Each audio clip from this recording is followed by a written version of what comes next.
When Alison and I sold our interest in Dominion Construction to my sister Mary and her husband Phil, she said to me, "Now you can do what God always intended you to do with your life." I remember being offended. I was actually a bit upset with my sister for about 4 years. Where did she get off telling me she knows what I should do with my life?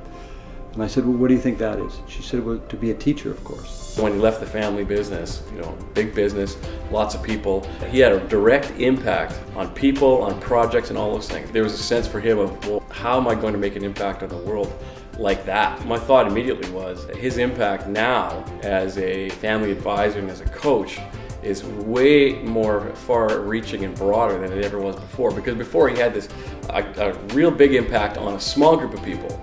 Now he has an impact on a giant group of people, because every family business that he works with, he has an impact on that family and their whole business. He can help them change the course of their business, the trajectory of their family. And he does that with all of these families around the world. David is a really good coach, mentor.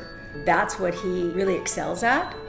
And to see him in a role now where he is doing this all the time is really, it's heartwarming actually, because you see him at his best. I'm not saying that he wasn't a great president, CEO at Dominion Construction, but this is now really following his heart and his passion, which is around coaching and helping people, which he does a phenomenal job with. Well, I've known David for many years, before in fact he had transitioned out of the family business and into speaking and teaching and mentoring and working with families.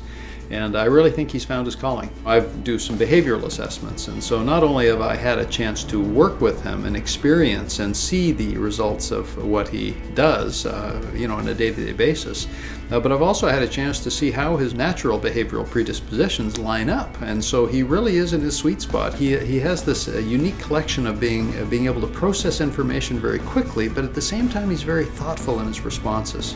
He really actually cares. If I had to pick one signature strength, that would probably be it. He's just very authentic in his desire to help people move from places where they've been stuck to places where they're going to do things that they may never have dreamt possible before. I think one of the things that I try and do in my life is I try and be open, and it's often through our mistakes that we learn the most. I try and be transparent with people. I can share with people the mistakes I've made. Hopefully they can learn from them. And I think if you look at everything I'm doing in my life, there's a common thread around being a teacher, whether I'm on the university campus teaching undergrads or MBA students, or whether I'm working with lawyers and accountants in the workshops I do through the Institute of Family Enterprise Advisors, or the work I do with families in business, or even working as a life coach. What's common to all of that is I'm wanting to share what I've been learning to help others learn and grow.